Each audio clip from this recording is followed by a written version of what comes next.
Good morning. नमस्कार, आदाब, सत श्री अकाल, वेलकम, सुस्वागतम।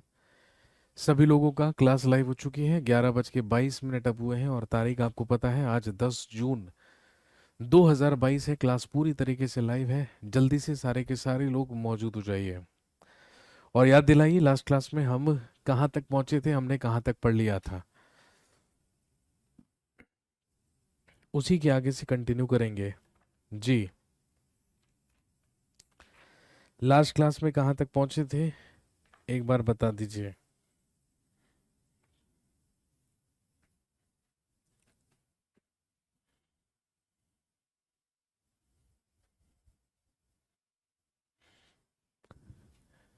आप जानते हैं दोस्तों, हम पढ़ रहे थे Indian national movement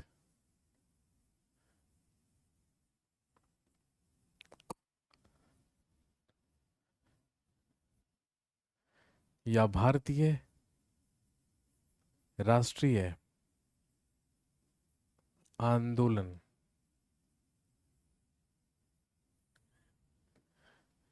Indian national movement, भारतीय राष्ट्रीय आंदोलन। आप जानते हैं कि इंडियन नेशनल मूवमेंट का सबसे पहला फेज था एरा ऑफ लिबरल्स, यानी कि उदारवादी युग, जो हमने कंप्लीट किया, जिसमें हमने पढ़ा 1885 से लेके 1905 तक की घटनाओं के बारे में।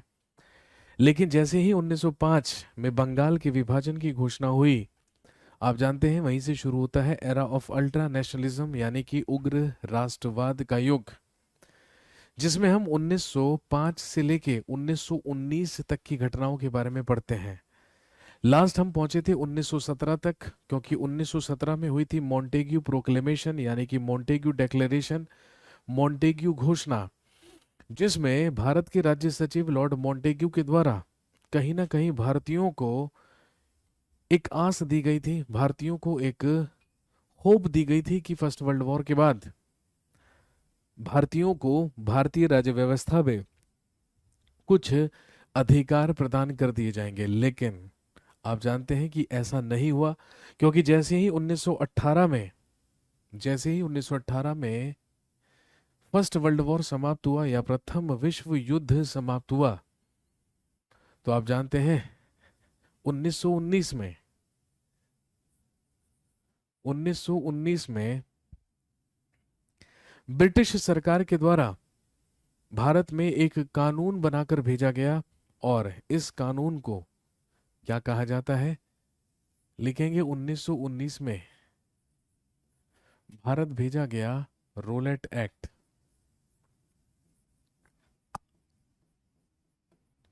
या रोलेट अधिनियम।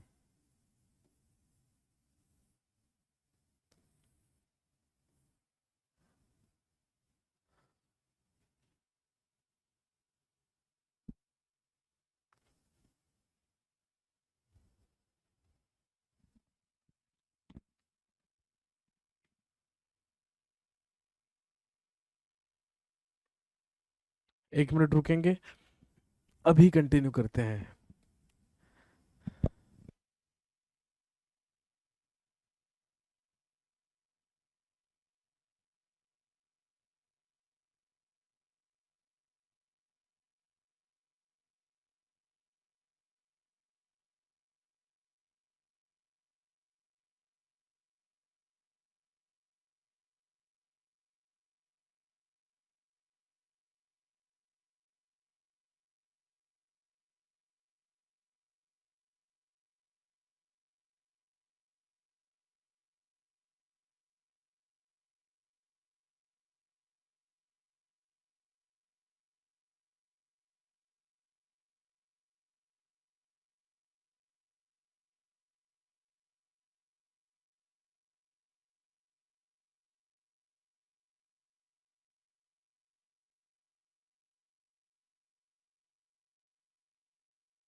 हाँ, हाँ जी। 1919 में भारत भेजा गया एक कानून, भारत भेजा गया एक एक्ट, एक अधिनियम जो कहलाता है रोलेट अधिनियम या रोलेट एक्ट। और ध्यान रखेंगे इसी को ब्लैक लॉ, इसी को कहा जाता है काला कानून।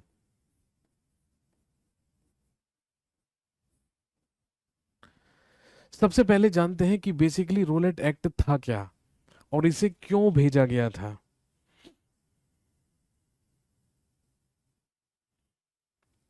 ध्यान रखेंगे 10 सितंबर 10 सितंबर 1917 को ब्रिटिश सरकार के द्वारा, ब्रिटिश पार्लियामेंट के द्वारा एक समिति का गठन किया गया था, एक कमिटी बनाई गई थी जिसे सेडिशन कमिटी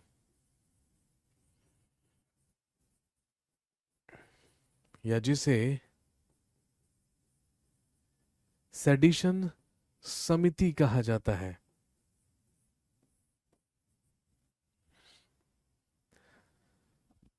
10 सितंबर 1917 को ब्रिटिश सरकार के द्वारा एक कमेटी का गठन किया गया जिसका नाम सेडिशन कमेटी या सेडिशन समिति था। और ध्यान रखेंगे इस समिति के अध्यक्ष बनाए गए थे सर सिडनी रोलेट। कहने का मतलब सर सिडनी रोलेट की अध्यक्षता में ही इस कमेटी का गठन किया गया था। लेकिन इस कमेटी के गठन का उद्देश्य क्या था? What was the aim of that committee? तो ध्यान रखेंगे to have control over, to have control over the revolutionary activities, the revolutionary activities happening in India. लिखेंगे इसका उद्देश्य था भारत में हो रही, इसका उद्देश्य था भारत में हो रही क्रांतिकारी गतिविधियों पर नियंत्रण स्थापित करना। इस समिति के गठन का उद्देश्य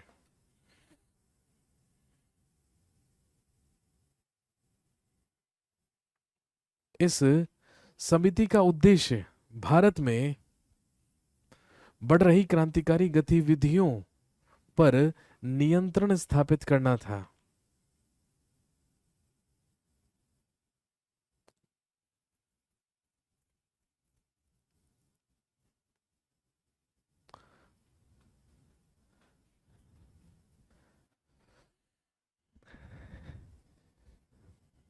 जब भारत में बढ़ रही क्रांतिकारी गतिविधियों को समाप्त करने के लिए, उन पर नियंत्रण स्थापित करने के लिए सेडिशन कमेटी बनाई गई जिसके अध्यक्ष सर सिडनी रोलेट थे। तो जब इस सेडिशन कमेटी ने अपनी रिपोर्ट पेश की, जब इस सेडिशन कमेटी ने अपनी रिपोर्ट प्रस्तुत की, तो उसने अपनी रिपोर्ट में कहा कि हमें भारत में क्रांतिकारी घटनाओं को रोकने के लिए कुछ कड़े नियम और कुछ कड़े कदम उठाने होंगे।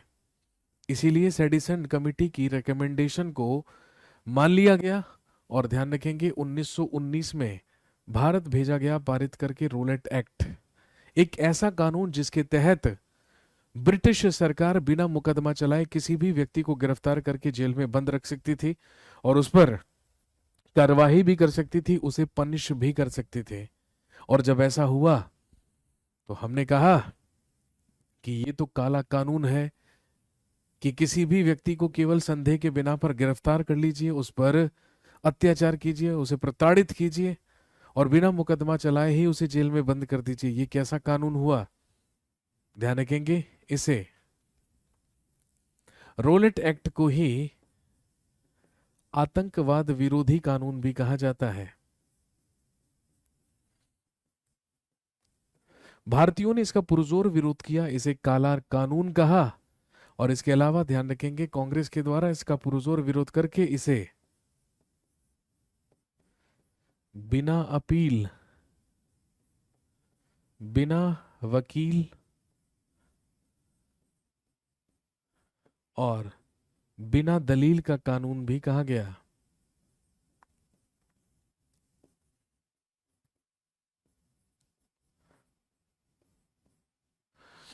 इसे कहा गया बिना अपील, बिना वकील और बिना दलील का कानून।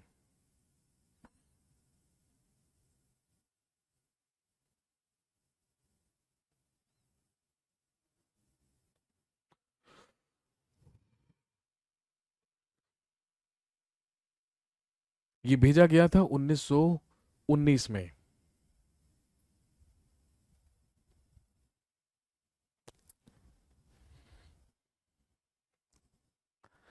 और दोस्तों ध्यान रखेंगे, इसी कानून का विरोध प्रदर्शन करने में सबसे पहले सक्रिय हुए थे कौन? गांधी जी। यदि हम राष्ट्रीय आंदोलन में गांधी जी के सम्मिलित होने की बात करें, यदि हम नेशनल मूवमेंट में गांधी जी के कूदने की बात करें, तो गांधी जी उसमें शामिल कब से हुए? 1919 में, जब रोलेट एक्ट या जब रोलेट अधिनियम का विरोध सभी भारतीयों के द्वारा किया गया, तो इसी में सबसे पहले शामिल कौन हुए थे? गांधी जी। कहने का मतलब यहीं से 1919 से ही लेकर 1942 तक की जो घटनाएं घटित हुई, उन्हीं सभी को हम किस में कवर करते हैं? उन्हीं सबको हम पढ़ते हैं in the third phase of Indian national movement, भारतीय राष्ट्रीय आंदोलन के तीसरे चरण में। और आप जानते हैं the third phase of Indian national movement, भारतीय राष्ट्रीय आंदोलन का तृतीय चरण, तीसरा फेज या थर्ड फेज कहलाता है, लिखेंगे गांधीयन एरा।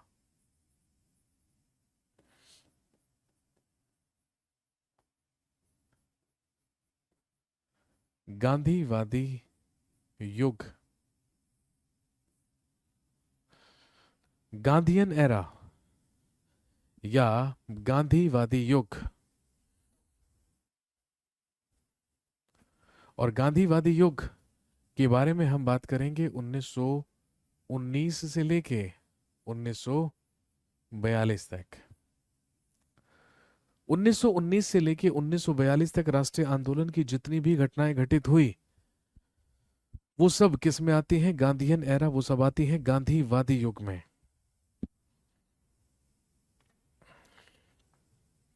वैसे तो भाई आप जानते हैं, गांधी जी हमेशा के लिए दक्षिण अफ्रीका से भारत कब वापस लौटे थे? During first world war. ध्यान रखेंगे 9 जनवरी सन 1915 को, लिखिए Gandhi ji return, Gandhi ji returned from South Africa. लिखेंगे जॉन 9 जनवरी सन 1915 को गांधी जी हमेशा के लिए दक्षिण अफ्रीका से भारत वापस लौटे।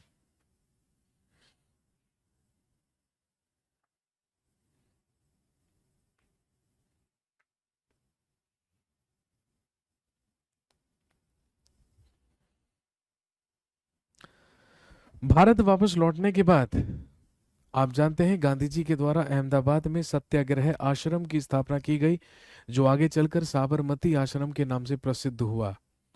गांधी जी अपना पॉलिटिकल गुरु, राजनीतिक गुरु,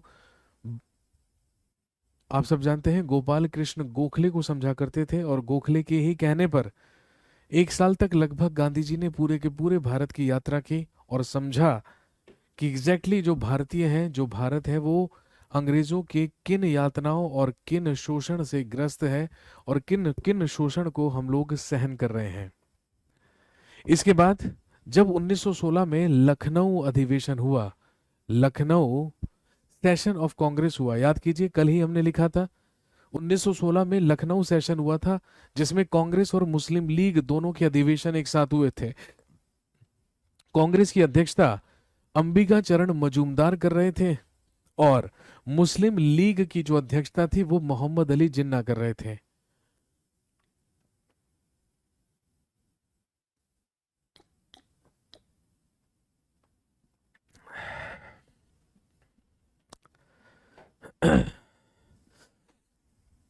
तो जब कांग्रेस का लखनऊ अधिवेशन हुआ, या आप कह सकते हैं कांग्रेस और मुस्लिम लीग का एक साथ अधिवेशन लखनऊ में हुआ, जिसमें कांग्रेस और मुस्लिम लीग के बीच में समझौता हुआ और नरम दल और गरम दल का भी मिलन हुआ। इस अधिवेशन में गांधी जी भी पार्टिसिपेट करने के लिए गए थे। इस सेशन में गांधी जी ऑल्सो पार्टिसिपेटेड। और जब इस अधिवेशन में गांधी जी पार्टिसिपेट करने के लिए गए तो दोस्तों ध्यान रखेंगे, वहीं पर लखनऊ में ही गांधी जी से मिलने के लिए एक व्यक्ति आया बिहार के चंपारण नामक स्थान से। इस व्यक्ति का नाम था राजकुमार शुक्ल, जो चंपारण के ही किसानों का एक प्रमुख नेता हुआ करता था। उसने लखनऊ में आकर गांधी जी से मुलाकात की और गांधी जी के द्वारा या गांधी जी को उसने बिहार के चंपारण आने के लिए आमंत्रित किया और बिहार के चंपारण में चल रही तिनकठिया प्रथा के बारे में बताया और कहा कि गांधी जी, आपको बिहार के चंपारण के किसानों का नेतृत्व करना पड़ेगा, उनकी मदद करनी पड़ेगी, उनके साथ उनका साथ देना पड़ेगा। इसलिए हम चाहते हैं कि आप बिहार के चंपारण आकर चंपारण के किसानों से मिले। और आप जानते हैं, गांधी जी का भारत में सबसे पहला आंदोलन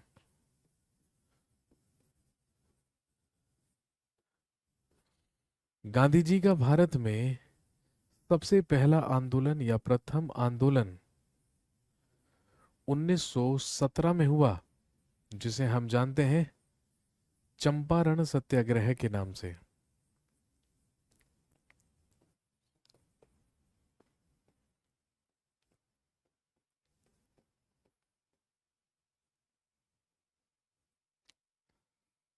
तो यदि पूछें भारत में गांधी जी का सबसे पहला आंदोलन कौन सा था,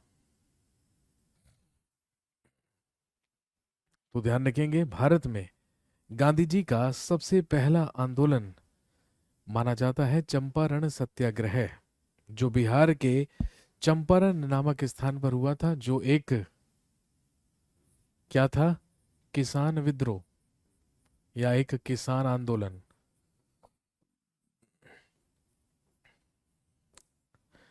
जिनका प्रमुख कौन था, राजकुमार शुक्ल। यही राजकुमार शुक्ल था जो गांधी जी को बुलाने के लिए कहा गया था, लखनऊ गया था।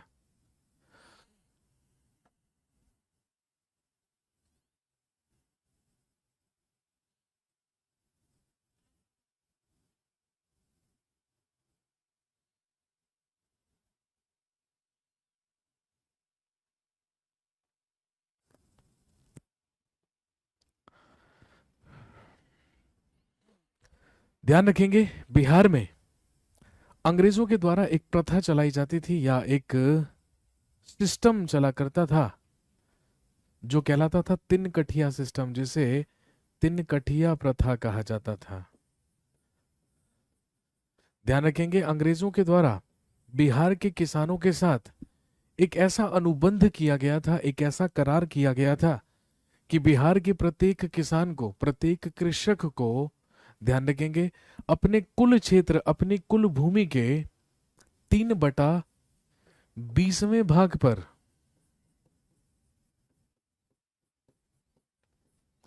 नील की खेती करना अनिवार्य हुआ करता था।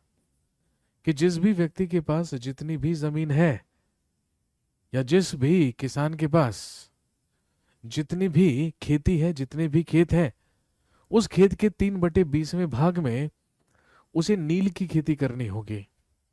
क्योंकि आप सब जानते हैं भाई, यूरोप में उस नील की भारी डिमांड हुआ करती थी, जिसका उत्पादन भारत में हुआ करता था, जिसकी खेती भारत में की जाती थी। और आप जानते हैं कि कपड़ों को नीला रंग देने के लिए ही इस नील का इस्तेमाल किया जाता था, जिसे बोया जाता था, जिसकी खेती की जाती थी भारत में। लेकिन जैसे ही 20वीं शताब्दी शुरू हुई, तो 20वीं शताब्दी की ही शुरुआत में यूरोप में सिंथेटिक नील का आविष्कार कर लिया गया, सिंथेटिक नील बना लिया गया। और जब सिंथेटिक नील बना लिया गया तो भारतीय नील की जो मांग थी वो पूरे के पूरे यूरोप में बहुत ज्यादा कम हो गई। और यही कारण हुआ कि बिहार के चंपारण और उसके आसपास के क्षेत्र जहां पर नील की खेती की जा रही थी, वहां के जो नील के कारखाने थे उन पर ताले लगने शुरू हो गए, वो बंद होने लगे। वो बंद इसलिए होने लगे क्योंकि अब भारतीय नील की डिमांड ही खत्म हो चुकी थी, कहां पर, यूरोप में। लेकिन वहां के किसानों से अभी भी अंग्रेज अवैध वसूली कर रहे थे। उसी अवैध वसूली का ही विरोध करने के लिए गांधी जी चंपारण गए और चंपारण के किसानों के साथ इन्होंने ब्रिटिश सरकार से, लिखेंगे गांधी जी ने ब्रिटिश सरकार से अवैध वसूली का 25% भाग किसानों को वापस करने के लिए कहा।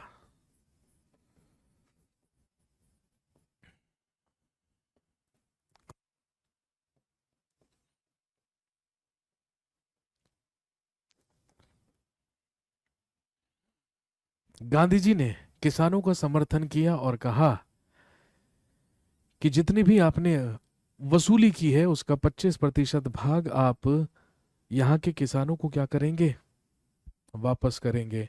ये भारत में गांधी जी का सत्याग्रह का सबसे पहला प्रयोग था, सबसे पहला उपयोग था। और ध्यान रखेंगे गांधी जी की मांग के आगे गांधी जी की इस 25% अवैध वसूली के भाग को वापस करने की मांग को अंग्रेज सरकार के द्वारा मान लिया गया। लिखेंगे गांधी जी का यह आंदोलन सफल हुआ और अंग्रेजों ने किसानों को 25% अवैध वसूली वापस लौटाने की घोषणा की।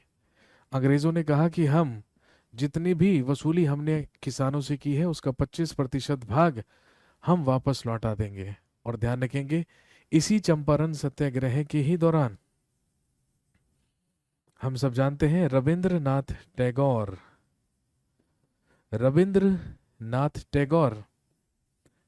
gave the title to Gandhi ji of महात्मा।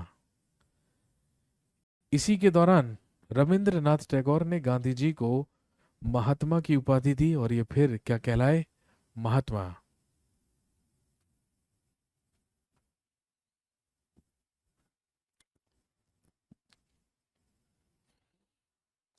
इसी के दौरान रविंद्रनाथ टैगोर ने गांधी जी को महात्मा की उपाधि दी थी। इसी के बाद ये कहलाए महात्मा गांधी।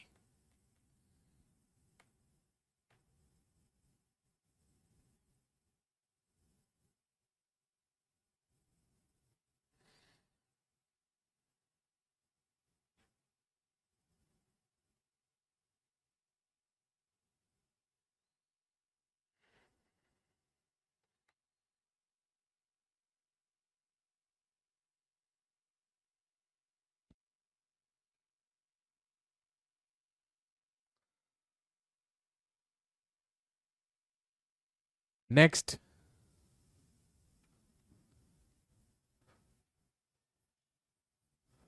इसके बाद लिखेंगे 1918 1918 Ahmedabad Ahmedabad mill labour movement 1918 में हुआ। लिखेंगे अहमदाबाद मिल मजदूर आंदोलन।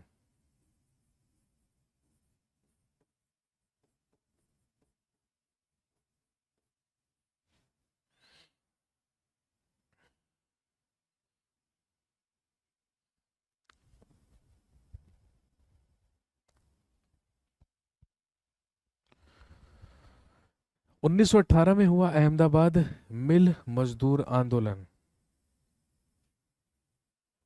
लिखिए यह आंदोलन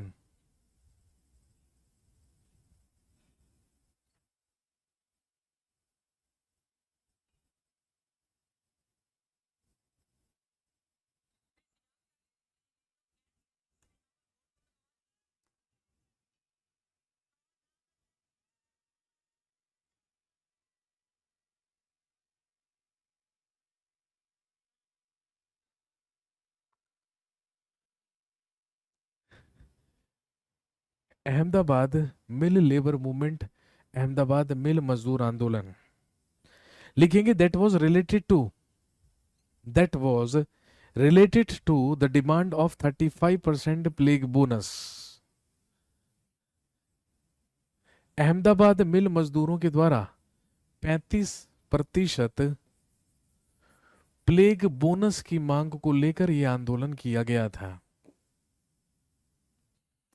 ध्यान रखेंगे भाई 1918 में अहमदाबाद में प्लेग की बीमारी फैली और बहुत भयंकर तरीके से वहां पर प्लेग फैला। इसीलिए जो अहमदाबाद मिल के मजदूर थे वो अपने मालिकों से बोनस की मांग करने लगे और उन्होंने कहा कि हमें एटलीस्ट 35%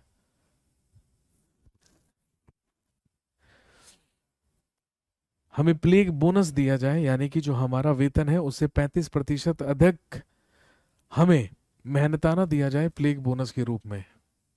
लेकिन अहमदाबाद मिल मजदूर या अहमदाबाद मिल के जो मालिक थे वो इस बोनस को देने के लिए राजी नहीं थे। लिखेंगे गांधी जी सपोर्टेड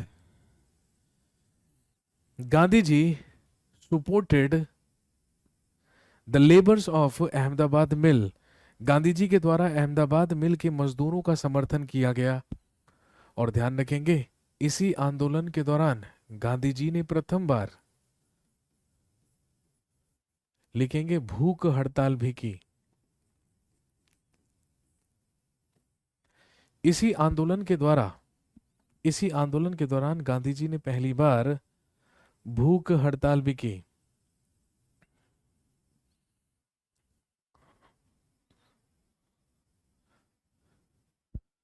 और लिखेंगे इसके बाद लिखेंगे न्यायपालिका ने मजदूरों को 35% प्लेग बोनस देने का आदेश दिया। इसके बाद न्यायपालिका ने मजदूरों को 35% प्लेग बोनस देने का आदेश दिया। After that judiciary give the order to give 35% plague bonus to the labours of Ahmedabad mill. इसे कहते हैं अहमदाबाद मिल मजदूर आंदोलन।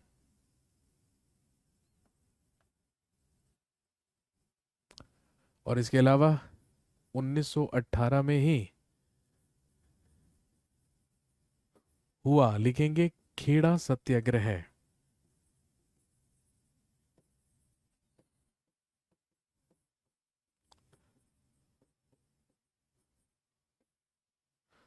उन्नीस सौ 18 में ही हुआ खेड़ा सत्याग्रह। आप जानते होंगे गुजरात का में ही है खेड़ा नामक स्थान।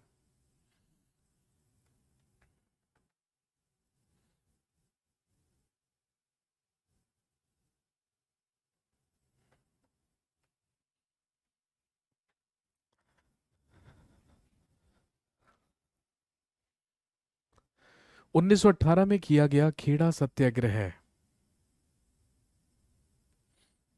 लिखेंगे गुजरात के खेड़ा नामक स्थान पर फसल नष्ट होने के बावजूद भी सरकार के द्वारा लगान वसूली की जा रही थी। गुजरात के खेड़ा नामक स्थान पर फसल नष्ट हो जाने के बाद भी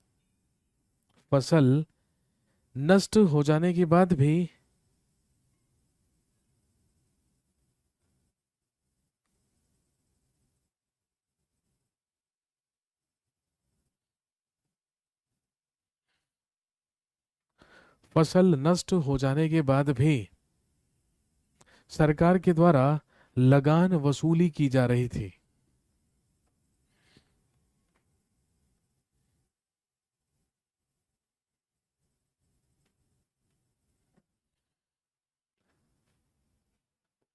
ध्यान रखेंगे सर्वेंट ऑफ इंडिया सोसाइटी के ही एक सक्रिय मेंबर विट्ठल भाई पटेल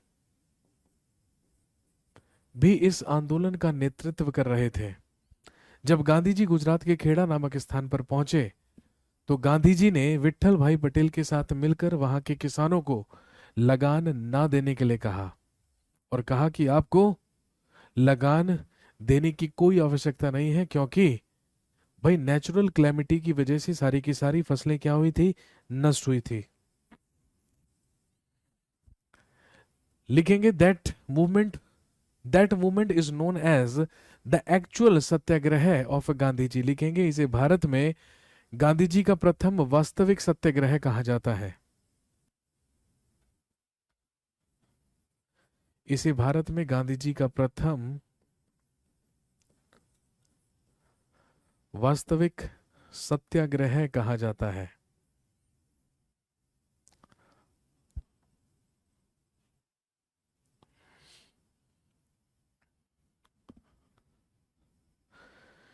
लिखेंगे इस आंदोलन में गांधी जी सफल रहे। इस आंदोलन में भी गांधी जी सफल रहे और ब्रिटिश सरकार को गांधी जी की मांगों को स्वीकार करना पड़ा, और ब्रिटिश सरकार को गांधी जी की मांगों को स्वीकार करना पड़ा। और ये डिसाइड किया गया, लिखेंगे, और यह तय किया गया, और यह तय किया गया कि केवल समर्थ किसानों के द्वारा ही लगान दिया जाएगा। और ये तय किया गया कि केवल समर्थ किसानों के द्वारा ही लगान अदा किया जाएगा या लगान दिया जाएगा।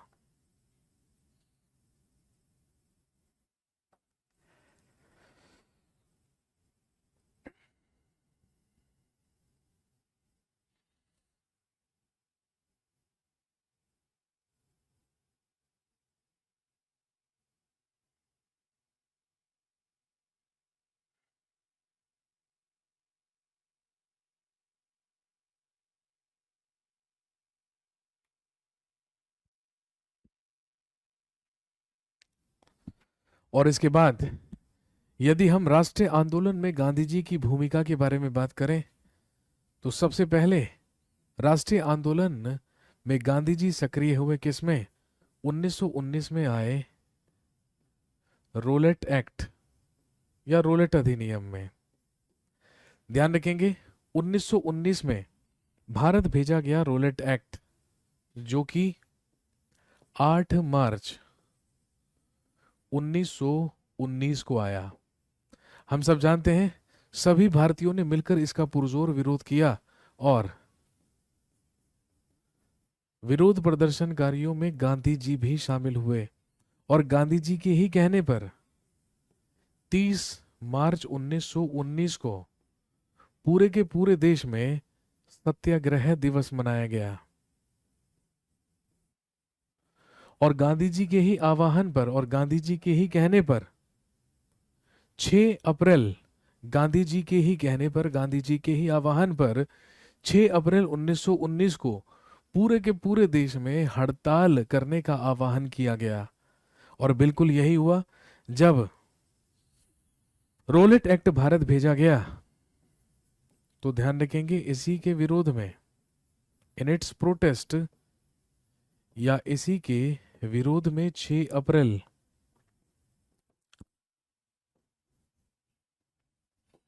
इसी के विरोध में 6 अप्रैल 1919 को, ध्यान रखेंगे, एक देशव्यापी हड़ताल कराई गई।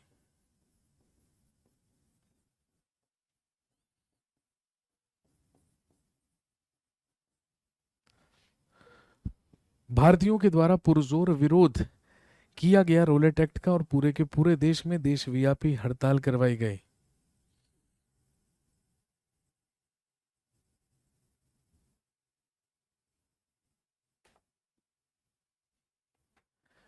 लिखेंगे दिल्ली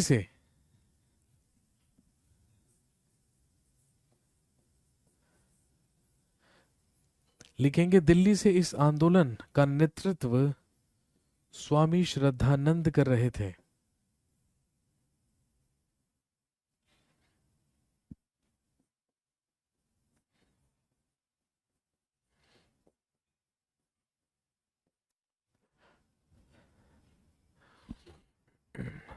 रोलेट एक्ट का विरोध प्रदर्शन किया जा रहा था, जो कि उत्तर भारत में ज्यादा सक्रिय था। खासकर जो दिल्ली पंजाब का क्षेत्र था और उत्तर प्रदेश का क्षेत्र था, यहां पर रोलेट एक्ट का ज्यादा विरोध किया जा रहा था। और ध्यान रखेंगे विरोध प्रदर्शनकारियों का ही समर्थन करने के लिए गांधी जी पंजाब जा रहे थे, लेकिन अंग्रेज सरकार के द्वारा गांधी जी को पंजाब जाने के लिए बैन किया हुआ था। गांधी जी का पंजाब में जाना प्रतिबंधित किया हुआ था। इसीलिए जब इसी रोलेट एक्ट के विरोध प्रदर्शन के दौरान गांधी जी पंजाब जाने की कोशिश कर रहे थे, कहां से? पलवल स्टेशन से। आप जानते होंगे आज हरियाणा में है पलवल, और हरियाणा का ही जो पलवल स्टेशन है, बस वहीं से गांधी जी पंजाब जाने की कोशिश कर रहे थे, लेकिन ब्रिटिश सरकार के द्वारा गांधी जी को गिरफ्तार कर लिया गया। लिखेंगे इसी आंदोलन के दौरान for the first time Gandhi ji was arrested by the Britishers. लिखेंगे इसी आंदोलन के दौरान अंग्रेजों के द्वारा गांधी जी को प्रथम बार गिरफ्तार किया गया। इसी आंदोलन के दौरान प्रथम बार गांधी जी को गिरफ्तार किया गया।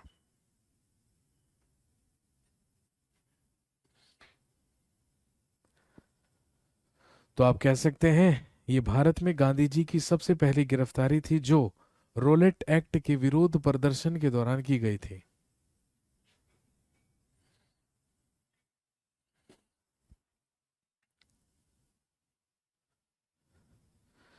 लेकिन आप जानते हैं रोलेट एक्ट के ही विरोध प्रदर्शन की कीमत हमें चुकानी पड़ी, किससे? जलियांवाला बाग नरसंहार से। क्योंकि इसी के विरोध प्रदर्शन के दौरान जब ये आंदोलन ज्यादा सक्रिय हुआ पंजाब में, तो पंजाब में ही अमृतसर के जलियांवाला बाग में एक नरसंहार को अंजाम दिया गया। किसके द्वारा? जनरल डायर के द्वारा। चलिए आज की कहानी को यहीं तक रख लेते हैं। वैसे भी आप लोग एक दिन में ज्यादा क्लासेस से ज्यादा परेशान हैं, ज्यादा दुखी हैं, तो इसलिए मैं ज्यादा प्रेशर नहीं डालूंगा। कम कम पढ़ेंगे लेकिन रेगुलरली पढ़ेंगे। अगली क्लास में जब आपसे मुलाकात होगी तो मुझे याद दिलाइएगा। कहानी शुरू होगी जलियांवाला बाग नरसंहार से, और फिर उसके बाद हम बात करेंगे खिलाफत आंदोलन और गांधी जी के नॉन कॉपरेशन मूवमेंट या असहयोग आंदोलन के बारे में। आज के लिए इतना ही। Thank you very much and have a nice day.